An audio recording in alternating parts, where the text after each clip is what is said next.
to an open discussion. Thank you. That was terrific, Michael. Thank you so much. And we already have quite a good discussion going on in the chat.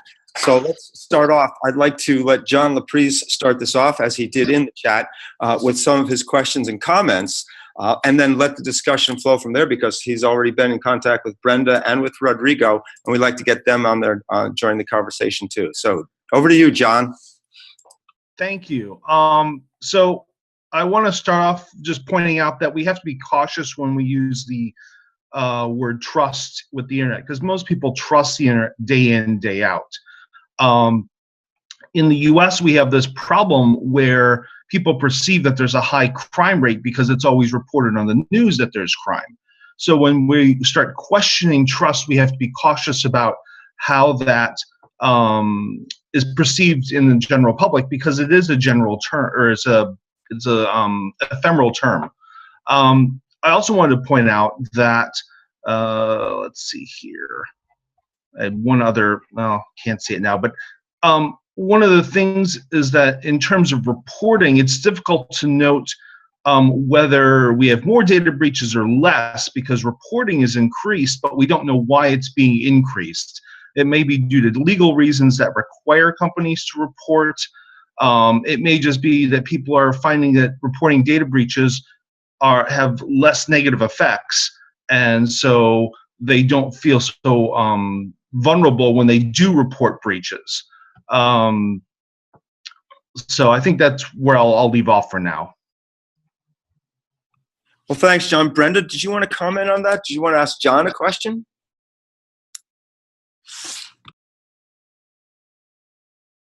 Sorry about that. Couldn't find the unmute button. But now I'm on the ball. It's very late at night here, and I'm a bit tired, so you'll have to forgive me. I'm not sure I agree with John in terms of saying that most people trust the internet. I think they don't even think about the question of trust. They just use it because it's convenient, it achieves the end, it indulges laziness because they can do it from the comfort of their armchair, etc., etc. So I think it's far too positive to say that users trust the internet. They simply use it.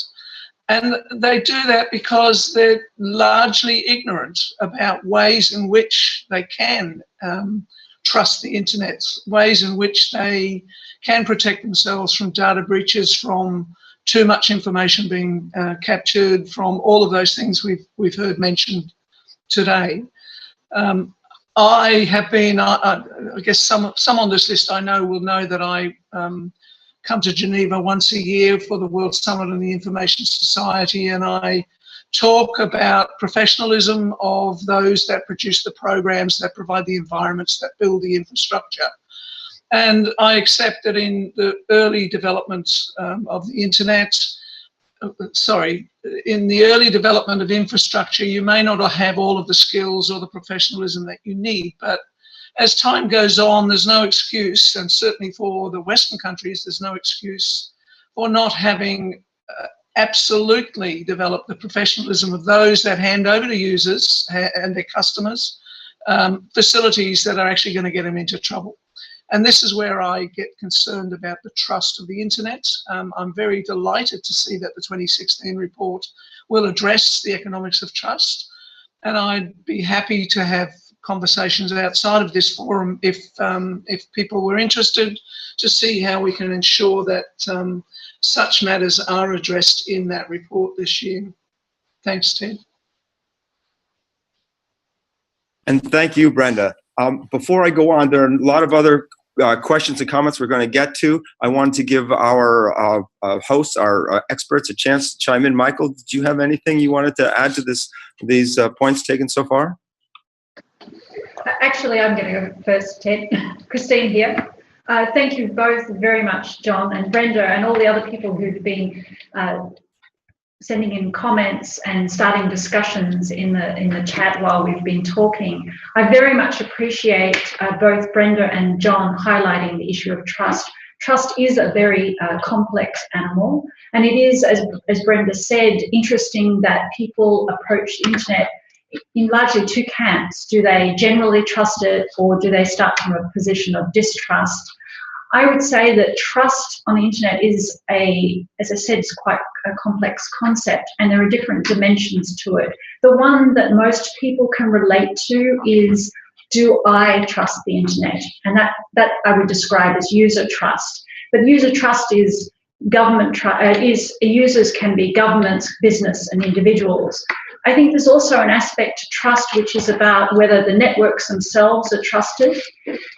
And I think there's another element which you could describe as, what are the trust technologies? What are the technologies that enable trusted communications on the internet, for example? And then actually overarching all of that, I think when you talk about trust on the internet, there's also the dimension of, do we as stakeholders trust the system as a whole? So do governments trust the internet as an ecosystem, and do users and do other stakeholders?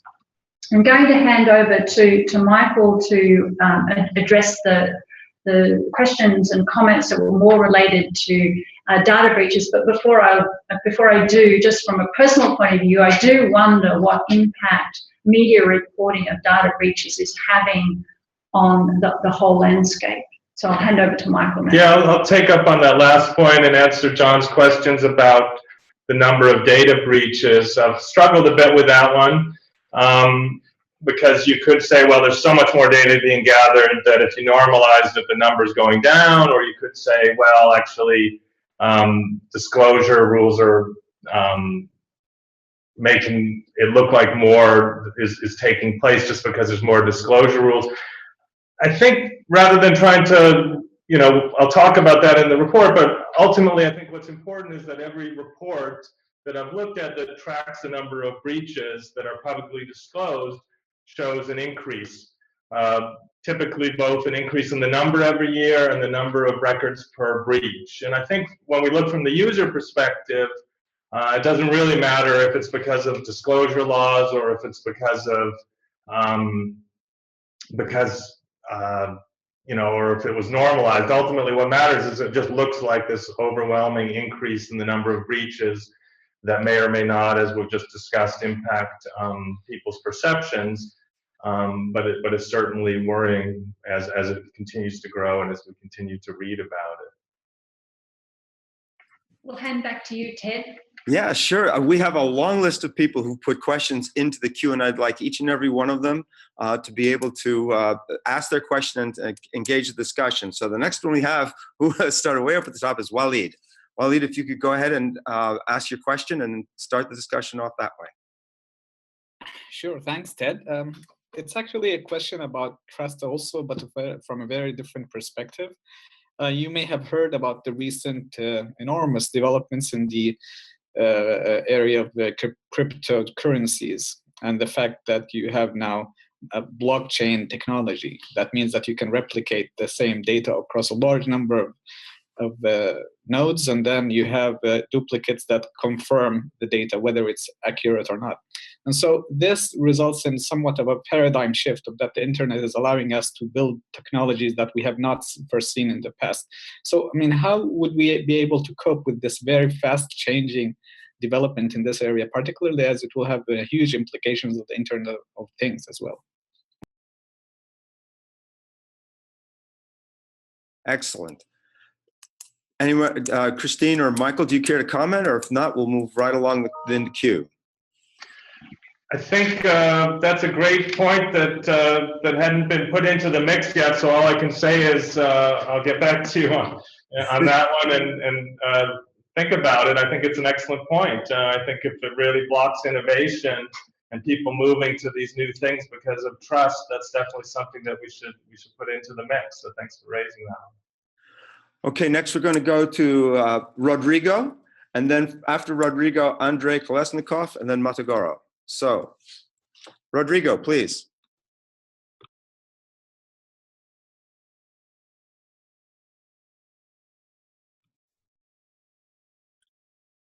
That is, if you're still there, your unmute button is at the bottom left of the Zoom screen.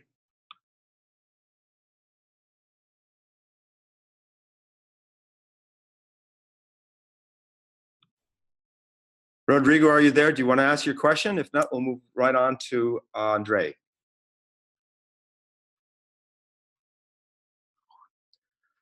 Okay then, Andre, are you there? Andre Koestikov. Yeah, I'm here. Hi, everybody.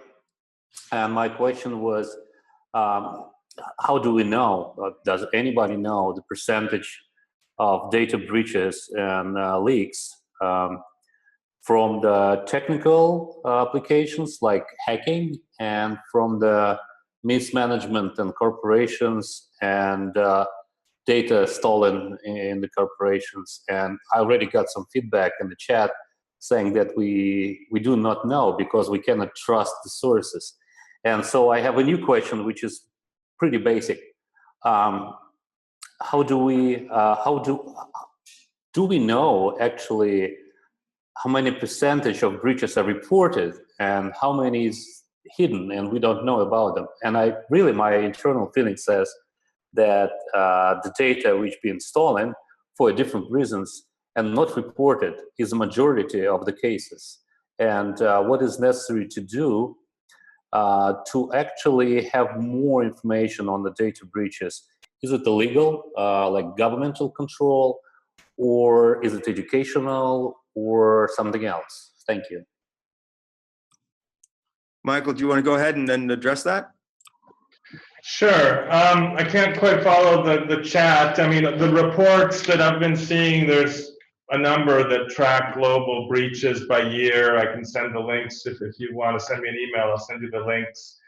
They all tend to have the sources. They break down by type of organization that was hacked, number of records, and the cause. Whether that's right or not, it's not clear.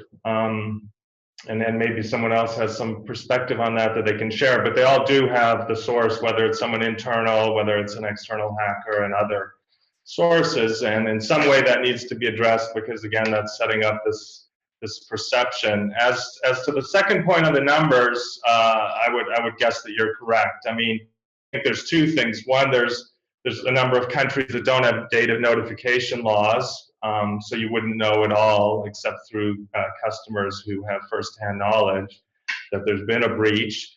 Then in the countries that do have data notification laws, there's probably a gray area where some companies don't think they need to report, or some companies that don't report even when they should have. So there's no question that it's underreported. There's no question at all. But the number of countries with data protection laws seems to be keep rising. And one of the things that we want to do here and elsewhere is identify, the data protection laws that seem to be working and offer good models for other countries. Thanks, Michael. I'm going to go next to Madagoro, who has an interesting question. Madagoro, do you want to read your question?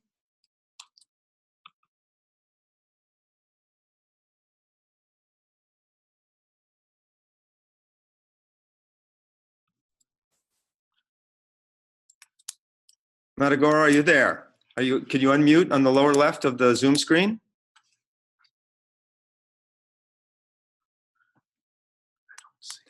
Okay, Madagoro may have left. I think the question is something that we will take up in our transcript about trust and security varying from country to country.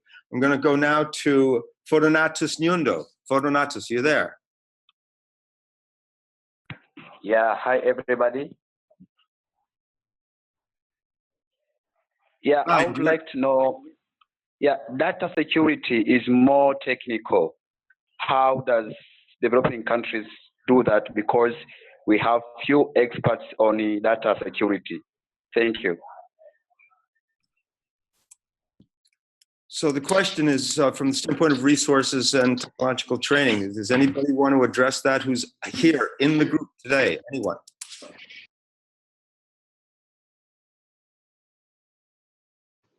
Ted, were you asking us or other people?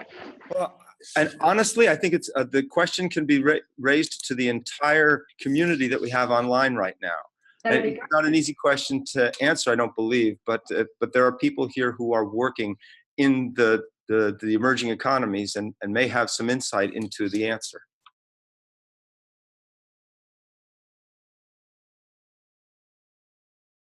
Could you please repeat the question?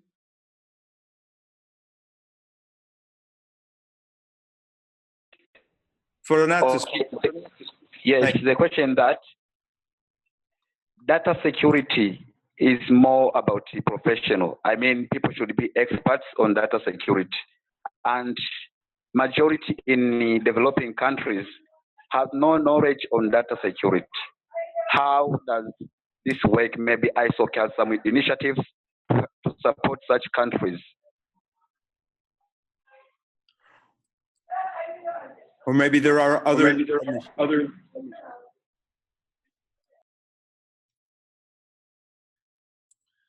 Well, to the extent that we have some people, as I say, working in this area who are part of our community, I think that we would certainly want to get to that answer at some point. I'm going to ask Christine or Michael if they have any perspective they'd like to offer before we move to the next question. First of all, let me say thank you very much for raising this question. Perhaps the pause from everyone is it's a hard one, and it's really important that data security is not just something that rich countries have. And one of the things that's really important is that we as a community continue to develop open standards and open source software that enables people to get access to strong data security tools and solutions. But it's not just enough to have the tools available. There also needs to be help from people to explain how to use them. And for those of you who are on the call who are building and developing these tools, keep in mind that you need to make it as usable for the user as possible. Not everyone is as familiar and capable with using some of the encryption technologies we see out there. We have an enormous network of chapters and members, and I would suggest everybody get together, share experiences, come up with some ideas about how we can really make an impact to bring data security to the whole world. Thanks, Christine. I also noted that Oscar Manzo, who is next in the queue, actually has perhaps something that could help us address that. Oscar.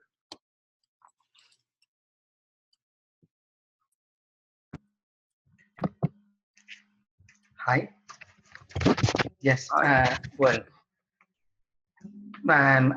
I just wanted to mention this initiative from Kantara that they are working on this development of this user access protocol, which is a very interesting idea to allow to empower the users to provide them with their own tool to give access, their personal access to the people they want at the time they want, when they want, in a secure manner.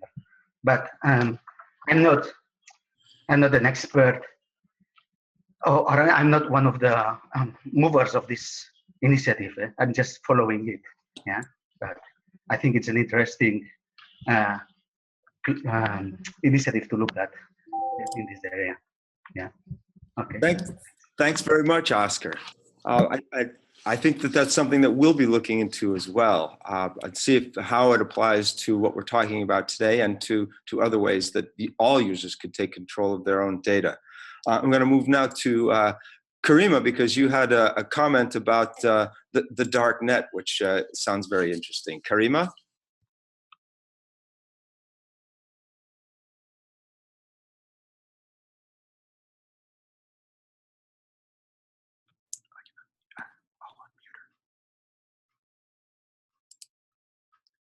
Karima, are you there? I think you're unmuted.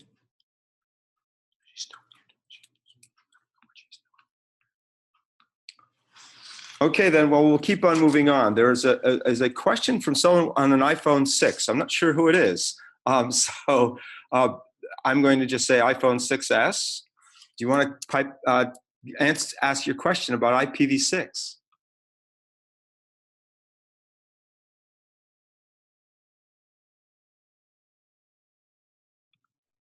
Or make your comment. I think we're able to see it in the chat about the global adoption of IPv6.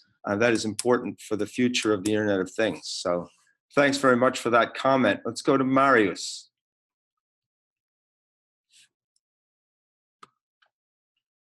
Marius, you had a question about raising awareness.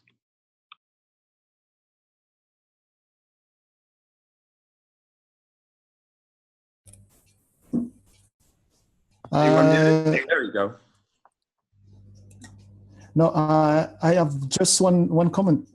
From the time we live in an interconnected space, is the system, can the system accept the existence of weak links like those which are familiar in developing countries that could serve as gateways to computer attacks? That's my question. Christine or Michael, do you have a comment on the question? Something we have to consider for the longer term. Thank you, Ted. I'm not sure I fully heard the question and fully understand it, but what I did hear was a question about where is the weakest link and the importance of ensuring that we protect the whole of the network, especially the weakest link, and not only to protect other people from the weakest link being a point of attack, but also making sure that the weakest link isn't vulnerable to attack. So hopefully I understood. Exactly. We need something that we'll be taking on in the Global Internet Report potentially itself. I'm going to ask Geeks if he'd like to, he or she, Geeks, that people trust what is reliable for them. Do you want to comment on that further? No, thank you. Okay. Then I'm going over to Richard Hill. Hi, can you hear me? Yes, we can, Richard. Great. Actually, Jim Galvin and I made very similar points. It's the externality point. A security problem may not create much of a cost for me, but may create a very big cost for others. And right now, there's no mechanism to make me pay for the damage that I cause to others by lack of security on my side. Me could be not just an individual user. Jim Galvin gave the example of a company that had insufficient security, and that created a cost for all the users of that company. Now, how do those users recover from that cost? So I think Michael Kend is well aware of this externality issue, and will cover it in his report. Michael? Definitely, it's a good point, and I think most of you may be aware about the collaborative security initiative that Olaf and his group have been pushing forward, and that really deals a lot with these externalities. And in economic terms, it's somewhat understandable that you're less likely to protect your device if it's being used as a bot to harm someone else's. That's very hard to get a hard issue. But here, what I was really trying to focus on here is, I don't know if it's an externality, if your own customers all get hurt by your lack of security. I mean, that's really a direct impact on you. Then it may have spillovers to others. But both are very hard questions to deal with that we're certainly going to raise in the report. But for me, at least, the focus of the report is really not even the externalities per se, but just why are people exposing their own customers, whether they're Jeep drivers or credit card users, to these kind of threats, and what can we do about that? Yes, thanks, Michael. What I'm going to do is ask Jim Galvin, who's got a couple of comments here and a conversation going with SPT to maybe talk to us a little bit about those comments and bring that conversation to the rest of us. Thanks, Jim. So thank you, Ted. Let me respond first to Michael and his comment about externalities. I think the question of why an organization would put an external cost onto their customers goes back to the trust question that we've been talking about. I've been cautious about whether or not we believe that people are losing their trust in the internet. While I agree that there's some of that going on, I'm not convinced that that's going on in the retail market, shall we say. Because although customers are burdened by mistakes or oversights, the Target organization is sort of the canonical example here. They don't run away from Target. You know, there's a sense I see, my perception, there's still a sense of, well, you know, that's just the way it works, and it's okay. And so I think that's part of the problem. The external costs that an individual user gets from something like Target, though, what I had said in the chat room is I was observing that last year was a banner year for me, and Target was one example that was sort of the tipping point. My credit card number from my bank must have been changed like 6 times for different reasons at different places, all outside of my control. And this is a burden for me. I mean, it's a burden for anyone who has credit cards that are used for auto payment features, right? And I think that this is not tracked, and it's not perceived, and it's not seen by organizations. So I think I was concerned, Michael, in your comment about why they would put burdens on their users. They may not realize that they're doing it. And that's part of the problem. That's part of the analysis that we have to create. And I think we have to motivate users to recognize that these burdens and these costs that they bear simply don't have to be there. Those costs are there because the organizations are making mistakes. And I'll go back and make one more comment about Target that Sean and I were exchanging on the in the chat room. You know, in the Target case, they sued their auditor in an attempt to get some cost recovery, right? And MasterCard and Visa came back and sued them to get their part of the cost recovery. The interesting thing in that is it totally excluded the users from their cost recovery. And that's my concern about the externalities. There are always costs, but not everyone gets a chance to get their recovery.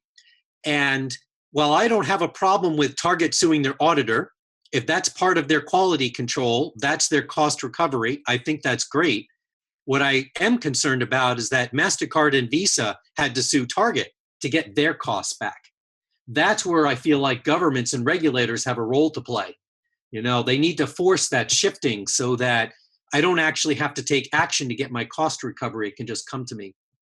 So let me pause there. I think those are the points that I've made here a couple of times in the chat room in some different ways.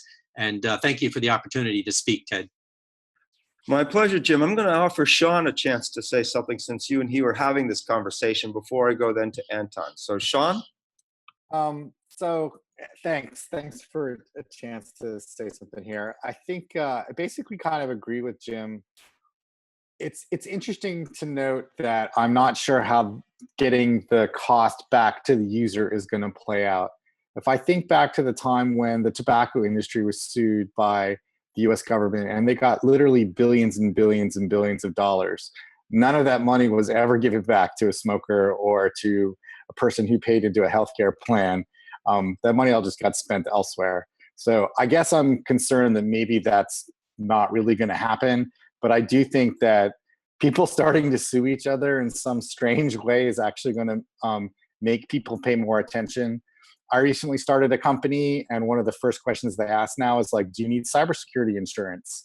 The problem is the cost of this insurance is actually quite high because, as John and I went back and forth, you know, the liability is kind of unbounded. They ask you a couple of questions like, do you carry, do you have like people's personal data? And they kind of go into some PII and they ask you some pretty rudimentary questions.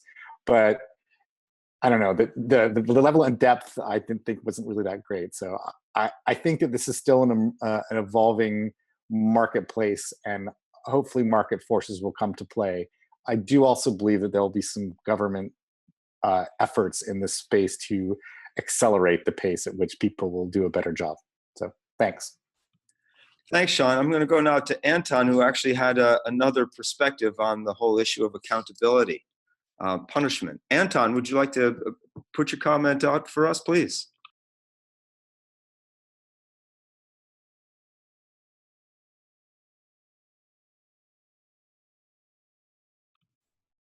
Anton? So with Anton abdicating his position here, I'm going to go to Alex Bahati, who has an interesting, he too has a company that he owns and has some unique perspective on data breaches. So Alex?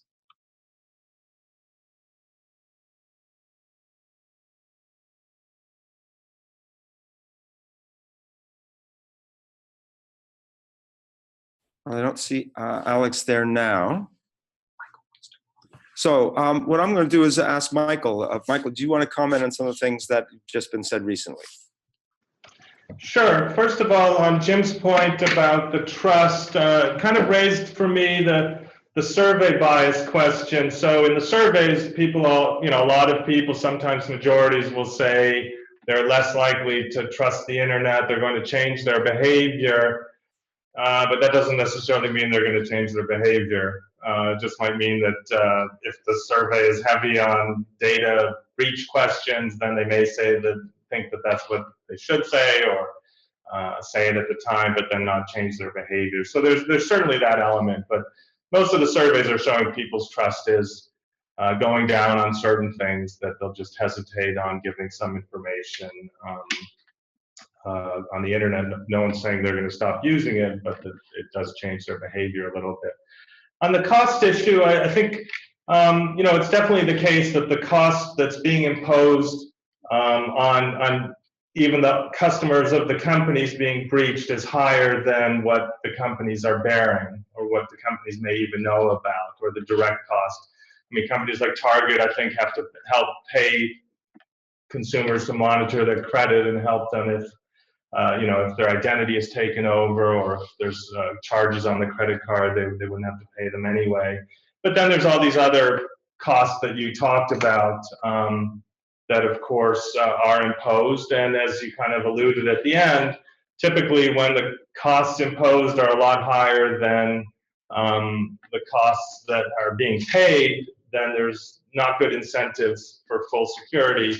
And that can either be taken over through courts, allowing more suits on software liability and other things, or through government imposing penalties. And even if they don't end up with the end users per se, at least they change the equation about the amount of data that companies are gathering. Because ultimately, companies should be thinking about not just how they might use the data in the future and how cheap it is to store this data, so let's suck in all that we can take, but they should be thinking, well, do we need this data that badly that we would risk it being breached? And they should be thinking about the full cost of having that breach take place. So thanks for these points and experience. Very helpful. Thanks. Thanks, Michael. I'm going to go next to Olaf Kolkman, who's made a couple of comments in the chat that I think are very interesting and offer some new tacks for this conversation. Olaf, could you give us a little bit of that perspective, please?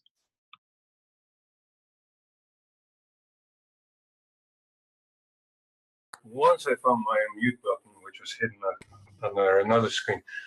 Yeah, thank you for that opportunity. Quite unexpected, to be honest. The comments that I made were based on the comments about blockchain. I don't remember exactly who made that comment, but the observation obviously is that blockchain is a new technology that offers a high transparency in a number of transactions that are cryptographically verified and vouched upon by a bigger community, which has all kinds of innovative properties that can be used in trust relations. And obviously, that is one of the beauties of the internet, that these type of innovations can grow, can find a network effect. People can test, can look at it, can buy into the technology. It's part of what the internet is, the permissionless innovation property. Obviously, if it comes to trusting bitcoins or bitchain technology itself with monetary value, I think the judge is still out. Some people do. There is an exchange rate attached to that, and that to me is a reflection of some trust. We'll see how that develops, I would say. So that was sort of the comment that I had in the mix. Over to you, Ted. Thanks very much, Olaf. That was, from my perspective as a layperson, extremely interesting. Following what's going on with blockchains, Bitcoin in particular, is fascinating, and the security implications are pretty wide-ranging. What I'd like to do now, though, is take a different tact. Nicholas Sadler is a senior policy advisor on with human rights, and he has a perspective. He recently was at a conference called RightsCon, where he in fact convened a panel on this very topic. And I'd just like him to say a few words and maybe give us a briefing of what went on at that conference. Nicholas, you there? I'm there, Ted. Thank you very much. It's been very insightful discussion. So I'm based in the ISOC Geneva office. As Ted mentioned, I work and I focus on monitoring and contributing basically, with a technical perspective to many dialogues that are framed under the human rights umbrella. And as you know, ISOC is not a human rights organization per se, but we very much care that technology is used in a way that enables people's rights, protects privacy, enables free expression, and that it is not used to restrict those rights. One of the engagements that we had recently as part of that was at the RightsCon conference, as Ted mentioned, that was held a few weeks ago in San Francisco. We actually had two ISOC board members there, Walid Al-Sakaf and Bob Hinden as well, which by the way is great. I mean, that shows that the board really very much cares, about those issues and also engages in those fora. So the reason I'm mentioning it is that actually ISOC organized a panel on data breaches that was extremely insightful. For those who know him, we also had Bruce Schneier on the panel. He's an international security expert and cryptographer. He had really great insights to share. And I would like to share some key takeaways from that workshop here. And as you'll see, many of them actually map the discussion that we've had. One of the early questions in the workshop was, are we actually seeing a greater number of data breaches recently? And Michael provided numbers. It seems that data breaches are on the rise, but actually many panelists felt that, 2015 is the year of the story about the data breach, even more than the fact that there may be more breaches in 2015 than just previous years. So that shows that clearly is maybe more reporting. There's a lot of interest from the media. And a related takeaway from that was actually interesting because people on the panel thought that cases where actually top executives from companies were exposed, like in the Sunny hack, could actually be an incentive for those companies to invest more in security, which is interesting. The fact that executives in a company may be exposed could actually push them to invest more. So that could be possibly a positive sort of outcome from that. Of course, the question was raised, and Michael just mentioned it. At the end, are companies not collecting too much information? More information than they need. Clearly, data collection and storage is cheap, and many companies are gathering data just in case there may be use down the road. But with those data breaches, maybe the mindset will change because, as Bruce Schneier was arguing, from his perspective, data is a toxic asset. So he was making the argument that now, for companies to gather so much data, that could actually someday become a liability for them in case of data breach. Some people mentioned, the Internet of Things, more devices being connected, cars, fridges, everything. And, of course, as every company is becoming a digital company, the risk of being exposed to a data breach is higher. And I think that something that came up in the workshop as well is that, if you take, Target or a health insurance company, these are companies that are not ICT companies, and they may not have the same security culture as Google or Facebook, where data is their core asset, and they have stronger security from throughout the data chain.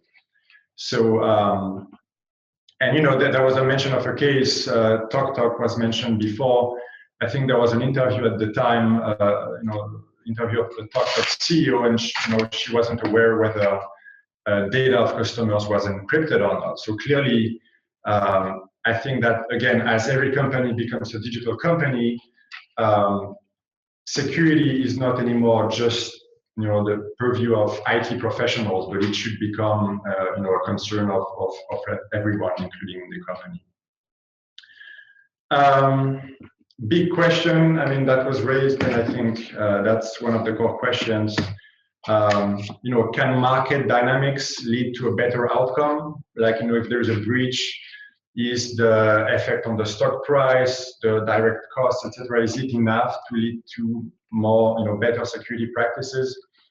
And many actually panelists said that transparency of companies around data breaches and around the data they gather is really a prerequisite for the market to work.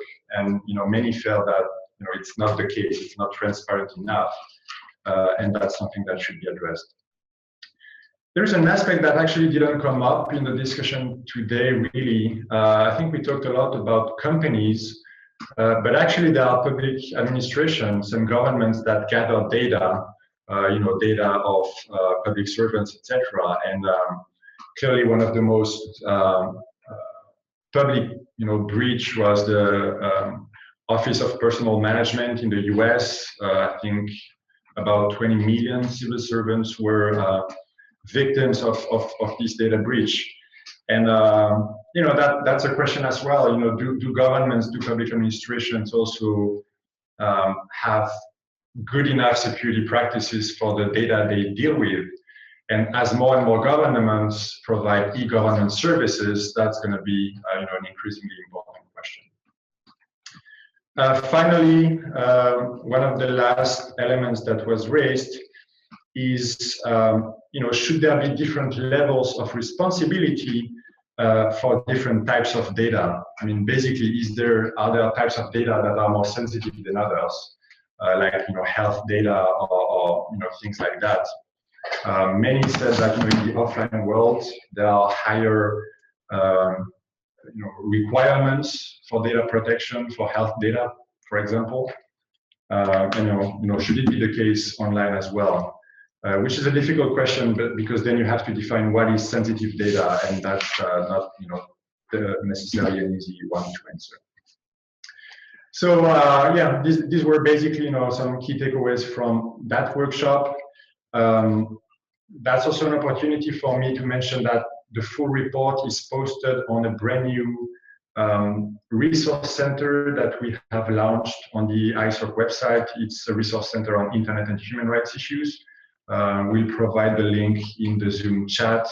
And that's basically a place where we not only provide documents and events that ISOC organized on human rights related issues, but we also provide a spotlight on other organizations and reports. So the full report from that RightsCon session on data breaches is on that page as well, and I'll post it on the Zoom chat very shortly. So that's about it. Back to you, Ted, for more discussions. Thanks so much, Nico. I have to observe that the chat has been very dynamic, and it has been somewhat of a challenge on my part to keep up with everybody's comments, and I want to give as many turns as possible to those who wish to address the group with some of these very interesting points. I'm going to start with Charles' son, who turns out is iPhone 6, and I'd like him to repeat his question and start that discussion then. Thanks. Charles?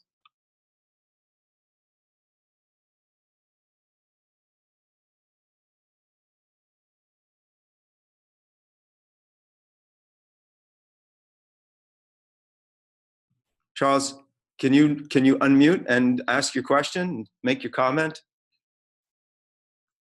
If not, I'm going to go to Victor Nanang. Victor had a comment earlier in the chat, and I'd like him to have a chance to speak up. Victor, are you still there? Yes, Ted. Can you hear me? Hi. Please go ahead. Hi, everyone. Yeah, I was saying that talking about protecting user data, it is more about awareness than just talking about technical stuff, because the weakest link is users. and it is important to make sure that users who provide the data are educated, and they can take a little measure to just make sure that the data is properly handled and protected. It is true that company or organization that collect data have to make sure that the data that they collected is protected and properly handled. But it's also users have the role to play in making sure that their data and their privacy is protected. So that's what I was saying. Local chapters can play a role here in educating users so that they can, let's say, do 50% of the work in protecting their data and their privacy, and 50% will be done by a big company organization that collects that data. And lastly, I will say that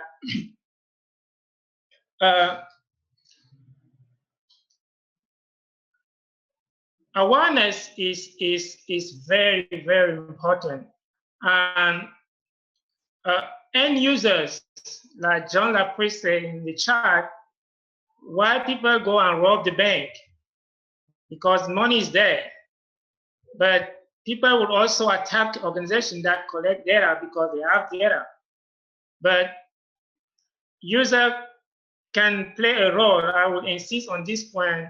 When they are informed and educated, we can say half of the job is done. Because most of the time, people just talk about technical stuff or technical measure to put in place, but they forget that when it's highly technically protected, when people who use those tools or software to collect data are not educated, they can be the weakest link. Thank you. Thanks, Victor, very much. And you brought up a point earlier in your statement there about the role that chapters can play. So I'm going to ask the people who are contributing today, who are participating right now, for those of you who are in chapters, would any of you care to comment on that perspective and the role that chapters could play in helping address the issue of user education? And all you need to do is unmute and speak up at this point. Anybody from a chapter out there want to comment on that? Okay, well, I gave you an opportunity. We'll have some more opportunities later on. Alejandro Pisanti. Who's this? Yes, please. Alejandro Pisanti from the ISOC chapter in Mexico. Can you hear me well? We can hear you, Alejandro. Hi, thanks for this very interesting and diverse in content session. We think that chapters of the Internet Society can help in bringing rationality and information to laws and policies that affect trust and security by our intervention with legislators, the executive power, and so forth. We believe that the problem of user education and also the education or the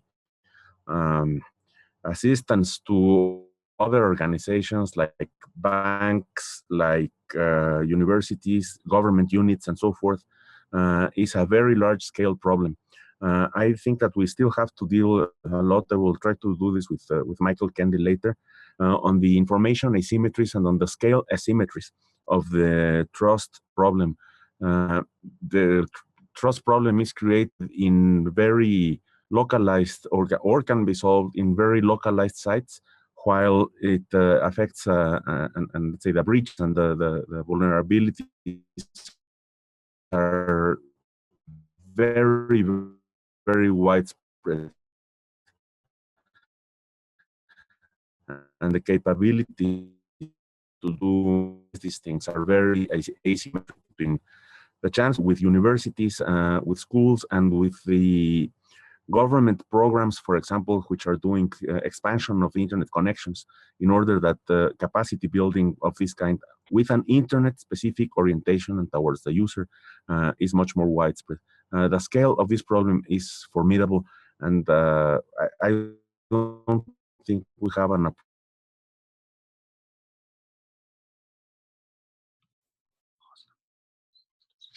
Alex, I'm afraid we're losing you.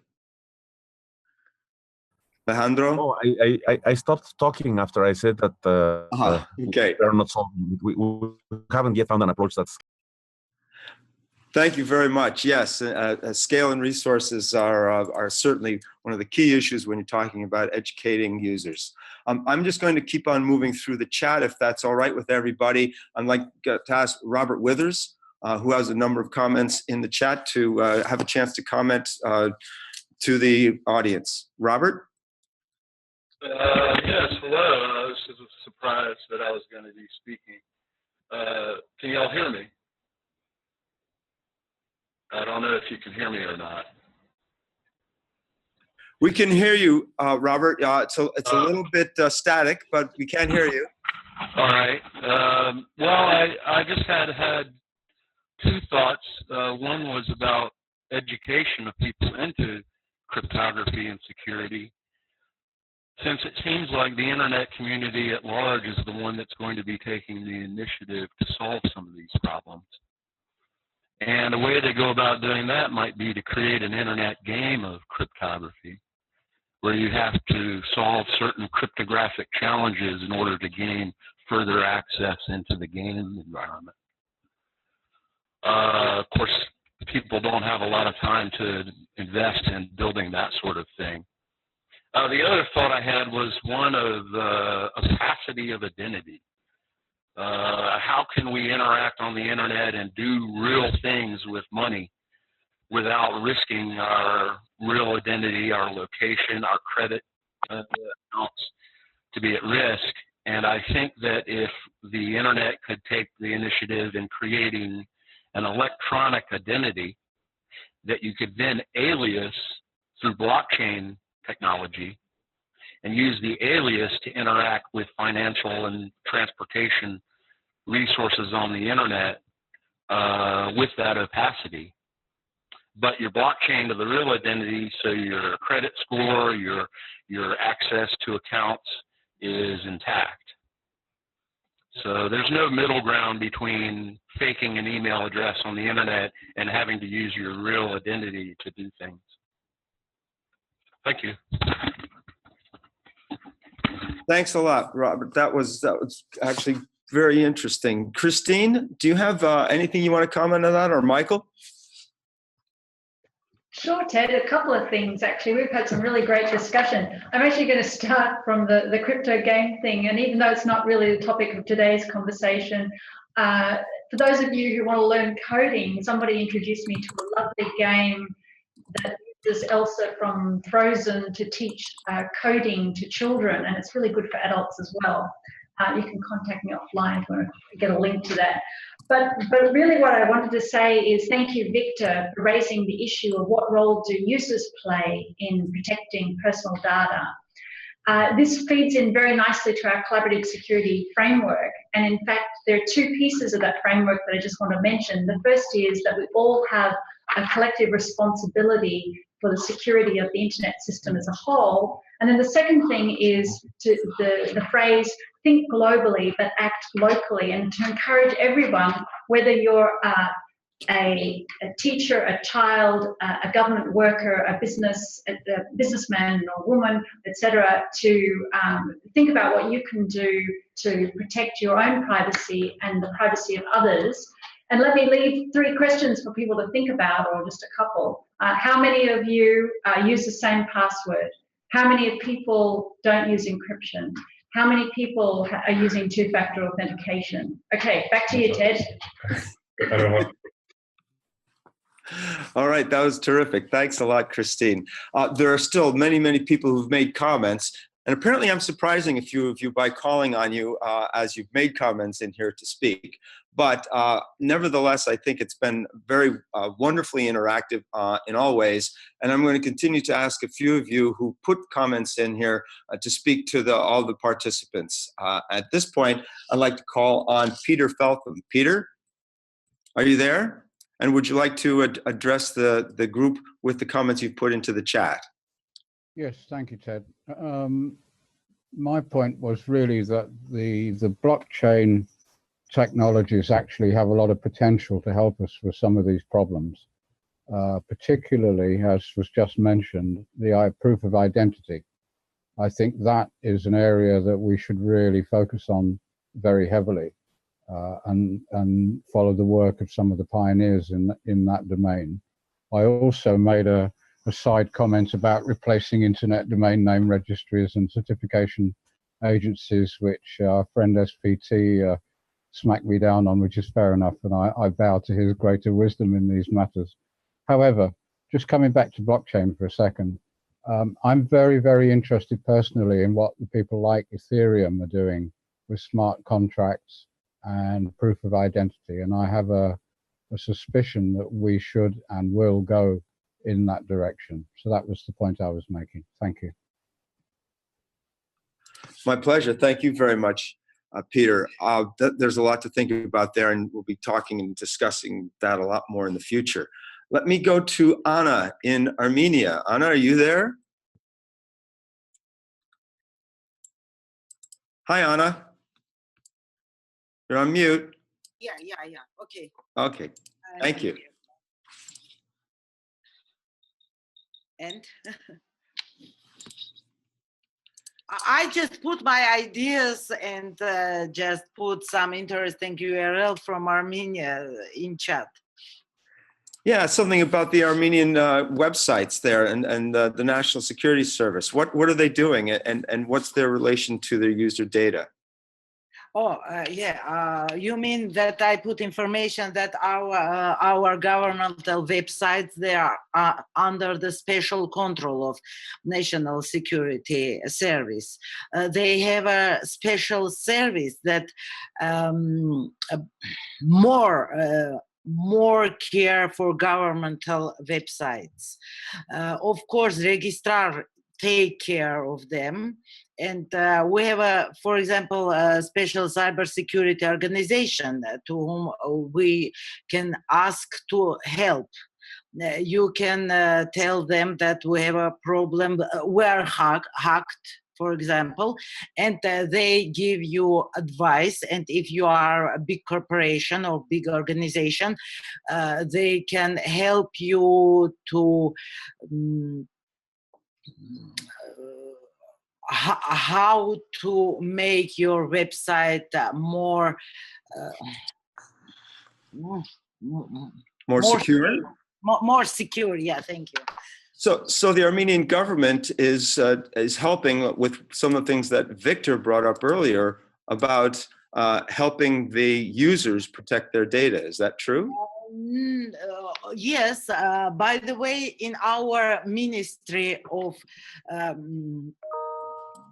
we have a special commission for personal data protection, and we had a conference. I'll put the URL that they are for example, now every company who have personal data, for example, registrars, they should put a special bird that the customer is aware that you give his personal data to second site. This is now we're obliged to do it. So it sounds as though the Armenian government is taking some proactive steps to help with data security for the users and for organizations in their country. That sounds very interesting, and I wonder if it's a model that other countries are looking at. Yes, yeah, because National Security Service is a part of government, yeah. Thank you, Anna. We've only got a few more minutes left. Thank you very much. what I'm going to try and do is get Charles Sun back in here one more time. Charles is iPhone 6S, and he's had a comment that he wanted to make early on. And I'm wondering if he can unmute and actually speak his comment to us. Charles, are you there?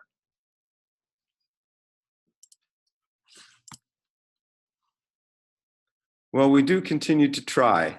Charles? All right, well, let me see if there's one other individual here. Howard Kulubahazizi. Howard, are you there? Yes, I am. Great. Would you please go ahead and speak to us? Okay, I'm Kulubahazizi Howard from the Liberia ISOC chapter. Concern about privacy. The Internet of Things raises a lot of concerns about privacy, especially when you have multiple connected devices that are aggregating data streams that collect a lot of information about you that you may not even be aware of, that present a more composite digital picture of you that can be used to discriminate. For instance, if you have a device that measures your heartbeat, that gives an indication of what your physical health is like. If that information is given to insurance companies, if you have bad health, you could be discriminated against. So information that is potentially being gathered by our devices and our uses, there's a risk of that information being misused. That's a concern. That's the privacy aspect. It's a huge concern. I know that it's a lot of people are taking that up. I'm going to ask Christine and Michael if they would care to comment on this, and at this point, wrap it up. We're coming closely to the end of our 90 minutes. And I'm going to ask them if they have some comments, particularly on the Internet of Things and the security issues and data issues there. Michael and or Christine. Thank you, Ted, and thank you very much for raising that issue. It is really an issue that we're all, I think, as a community, thinking about how do we ensure both security and also data protection in the world of IoT, especially because the IoT of today is very mobile and full of sensors. And there's a lot of work being done in different areas in the IETF, for example, in the security front, to work on what sort of protocols are needed for devices that have constraints, for example, low bandwidth or low power, etc. Because we all recognize the importance of security and the challenges of securing IoT devices. We also need to think from data protection and privacy framework how we're going to deal with IoT and the special challenges that we face. Looking at the time, before we do the final wrap up, I'll just see if my colleagues had anything final that they wanted to say. Oh, well, I'll let my colleagues wrap up. I'll just say thank you all very much. This has been a fabulous discussion, and I'll turn to Michael. Great, well, thank you for that. I'll just provide some general comments. Thank you so much for all this input. It's hard to speak and follow the chat fully, so I understand it'll be saved, and I'm looking forward to reading through it. I hope no one minds if we contact them. If not, if you have any thoughts or other questions or comments, please, by all means, email them. I just want to wrap up on one question that I hope people don't think was left on the table, and that was the question about educating and making sure this gets spread out to all governments, particularly in countries where more and more people are going online. I just want to note that in addition to the promoting and restoring trust in the internet goal of ISOC this year, our second goal is connecting the unconnected, and I don't think these are mutually exclusive. I think that we need to make sure that as ISOC and as our community is helping bring new people online and increase their usage of the internet, that we also work with the governments and others and the users to make sure there's this awareness and protection from the start. So certainly as we take input, we're working with all of our different ISOC's regional bureaus to make sure that we have input from all over the world. The chapter group is very diverse geographically as well. We're taking in a lot of input there. I want to encourage everyone to keep bringing in this input and make sure that, as Alex said, the chapters have a role in also bringing the output, that this doesn't stop with the report being released. The report is one part of the process, and we want to make sure that there will be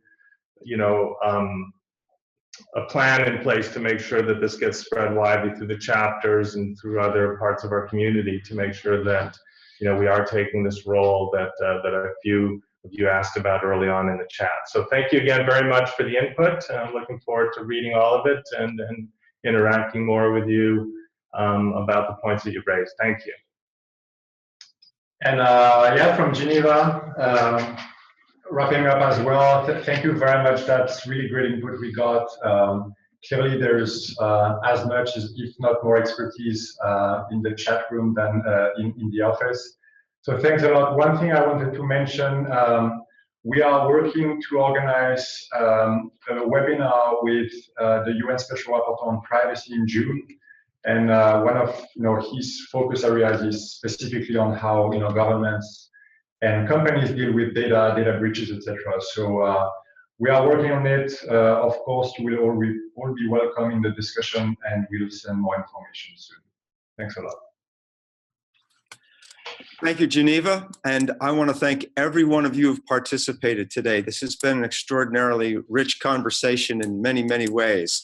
I would like to invite you all, if you want to continue this conversation on the open forum. The Open Forum on Connect is a place where all of us can gather and share our thoughts and our discussions at any time. So I encourage you all to do that if you're of a mind.